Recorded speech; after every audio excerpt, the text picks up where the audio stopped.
नमस्कार। नवरात्रि का 8वां दिन और आज हम बात करेंगे मां महागौरी की, उनकी भक्ति और काया पलट की एक बहुत ही शक्तिशाली कहानी के बारे में। तो चलिए कहानी की शुरुआत एक सवाल से करते हैं कि आखिर एक देवी ने भगवान शिव का दिल जीतने के लिए क्या किया होगा। इसका जवाब जो है ना, वो एक बहुत ही असाधारण तपस्या की कहानी में छिपा है। कहानी शुरू होती है एक जबरदस्त संकल्प से।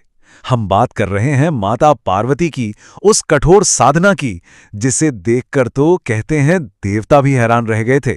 देखिए, उनकी बस एक ही इच्छा थी कि भगवान शिव को अपने पति के रूप में पाना है, और बस इस लक्ष्य को पूरा करने के लिए उन्होंने जो रास्ता चुना वो था एक बहुत ही कठिन तपस्या का।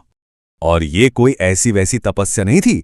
नहीं, उन्होंने खाना पीना मतलब अन्न और जल सब कुछ छोड़ दिया था। उनका पूरा ध्यान, उनकी पूरी चेतना बस एक ही जगह थी, अपने लक्ष्य पर। अब सोचिए, तपस्या इतनी कठोर थी, इतनी तीव्र थी कि उसका असर सीधा उनके शरीर पर दिखने लगा। उनका पूरा शरीर काला पड़ गया, जो कि एक तरह से उनकी भक्ति और उनके त्याग का प्रतीक बन गया। तो सवाल ये है कि इतनी कठोर तपस्या, इतनी अटूट भक्ति, इसका नतीजा क्या निकला? इसका जवाब है शिव जी का वरदान। और यही वो मोड़ है जहां से कहानी पूरी तरह बदल जाती है। तो हुआ ये कि माता पार्वती की इस जबरदस्त भक्ति और तपस्या को देखकर भगवान शिव बहुत प्रसन्न हुए और आखिरकार वो उनके सामने प्रकट हुए। और न सिर्फ प्रकट हुए, बल्कि उन्हें अपनी पत्नी के रूप में स्वीकार भी किया। अब जो हुआ वो सबसे दिलचस्प हिस्सा है, उनका काया पलट। चलिए इसे एक एक करके समझते हैं। पहला स्टेप था कठोर तपस्या, जिससे शरीर काला पड़ गया। फिर दूसरा स्टेप शिवजी का आना, जो उनकी भक्ति का फल था। तीसरा स्टेप था गंगा जल से शुद्धि। और चौथा और आखिरी स्टेप महागौरी के दिव्य रूप का प्रकट होना। और बस शिवजी के इसी वरदान के बाद देवी का वो दिव्य रूपांतरण हुआ, जिससे हमें उनका वो रूप मिला जिनकी हम आज पूजा करते हैं। और इसी को कहते हैं मां महागौरी का अवतरण। भगवान शिव ने क्या किया? उन्होंने गंगा के पवित्र जल से उनके शरीर को साफ किया, जो तप की वजह से काला पड़ गया था। और जैसे ही उन्होंने ऐसा किया, उनका शरीर वापस अपनी दिव्य चमक से, अपनी आभा से दमक उठा।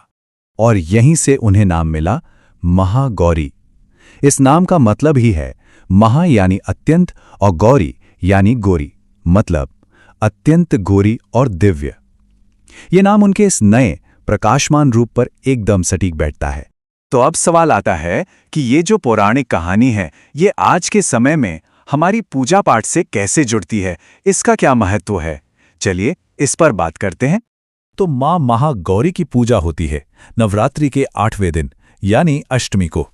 और ये दिन, जैसा कि सब मानते हैं, बहुत ही ज्यादा खास और महत्वपूर्ण होता है। उन्हें शांति और पवित्रता की देवी माना जाता है, और ऐसी मान्यता है कि उनकी पूजा करने से जीवन में सुख, शांति और एक तरह की शुद्धता आती है। उनकी पूजा के लिए जो सबसे मुख्य मंत्र है वो है ओम देवी महागौरियाय नमः। ये एक बहुत ही सरल मंत्र है, जिसके जाप से भक्त उनसे सीधा जुड़ पाते हैं। इस मंत्र के अलावा एक और श्लोक है जिसका जाप भक्त उनका आशीर्वाद पाने के लिए करते हैं, और वो श्लोक है या देवी सर्वभूतेषु मां गौरी रूपेण संस्थिता नमस्तस्यै नमस्तस्यै नमस्तस्यै नमो नमः। तो अब आखिर में एक सवाल पर इस बात को खत्म करते हैं। भक्ति और कायापलट की जो ये अद्भुत कहानी है, ये हमें सिखाती क्या है?